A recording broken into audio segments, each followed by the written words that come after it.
everyone, welcome back. Today we'll be covering brandy and rum and tequila and smelling some really interesting spirits in each of those categories. So buckle up, we have a lot to cover today. So first we'll start with brandy. Not that brandy, this brandy. Go ahead and smell your first glass of brandy.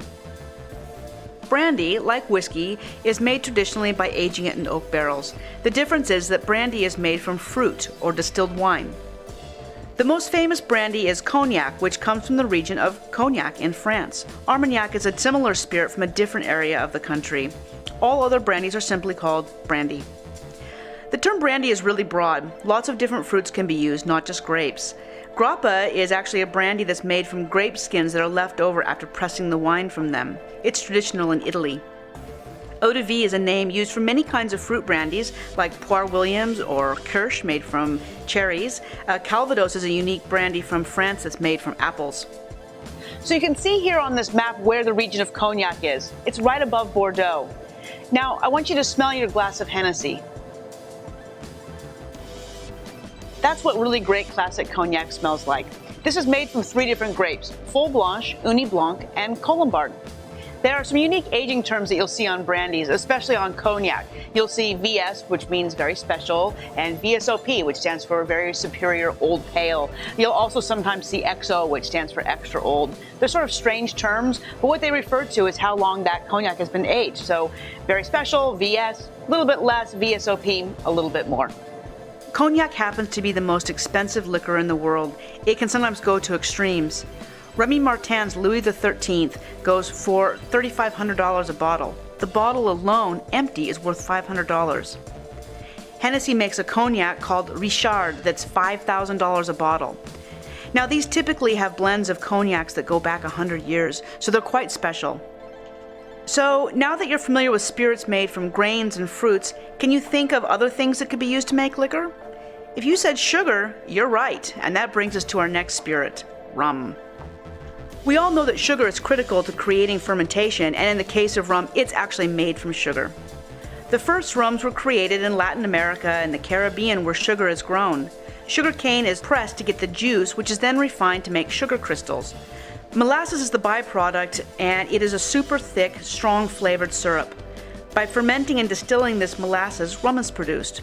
And while most rums are made from molasses today, some are actually made from pure sugarcane juice. Brazilian cachaça is an example of a sugarcane rum. Now smell this Cruzan rum here.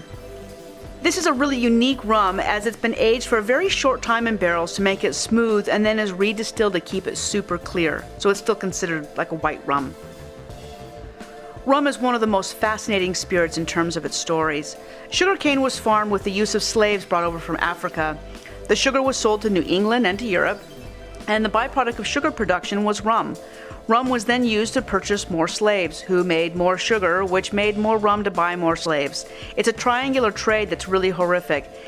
At the same time, rum became a really traditional part of sailors' pay, and they expected their rum to be full strength.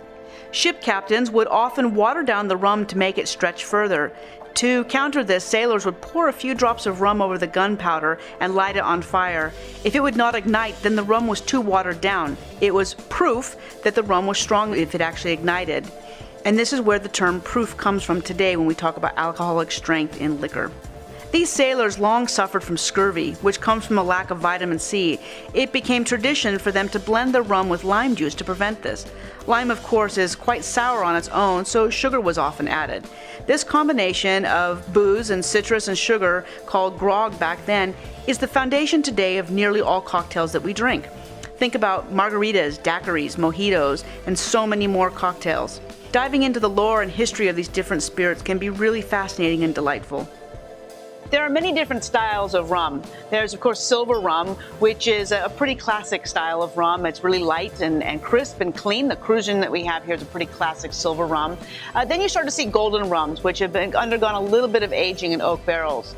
Then we come to some really cool categories. We have dark rum here. This Myers rum is a really classic example of that. Go ahead and smell that.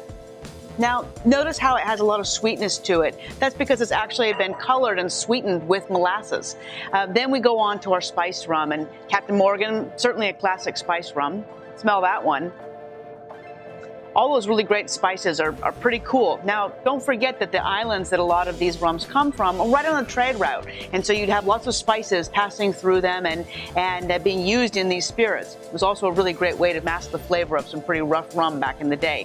Today, the love of the flavor is still around, and so you find these really classic spice rums like this. It's also been sweetened a little bit and colored with some caramel coloring. Then finally we have flavored rums, things like Malibu. This is a much more modern invention, and you'll see lots of flavored rums out there like this. It's a little bit more like a rum liqueur, really, than a classic rum. Now we come to the magical liquor known as Tequila! Tequila is something that scares many people, probably because they drank too many shots of it when they were young. The tradition of using salt and lime with your tequila came from the need to mask the very harsh flavors of really bad liquor. Great tequila needs no masking, however, but if you love the salt and lime tradition, then carry on. The worm found in some tequila or mezcal is another story altogether. This was a marketing gimmick that is truly disgusting. You are as unlikely to find a worm in your great tequila as you are in your great wine. Mezcal itself is another story. All tequila is actually mezcal, but not all mezcal is tequila. In order for mezcal to be called tequila, it must come from the Jalisco province of Mexico. It must also be made with 100% blue agave. If it's made with other varieties of agave or comes from outside of the Jalisco province, it's simply called mezcal. And there are some really fantastic mezcals to be found. Now, agave is a kind of succulent, but the succulent isn't the cute kind pictured here. Agave are huge plants like this. They grow in very arid conditions and must reach 8 to 10 years of age before they're harvested. At harvest, the spines are chopped off by a humidor or agave worker to reveal the piña in the center, which is full of sweet nectar. The piñas are put into a kiln, which, like malting grains, converts starches into sugars. The baked piñas are either shredded or mashed under a large stone called a tajona before it's pressed to extract the agave juice. This is fermented and distilled to make tequila. There are 3 distinct styles of tequila. We have silver, reposado, and añejo. Now, silver tequila, go ahead and smell that. You notice how it has a real fruitiness to it that comes from that fresh agave. No oak aging, really clean, really fresh, very aromatic. Next, we'll go on to the reposado. And go ahead and smell that one.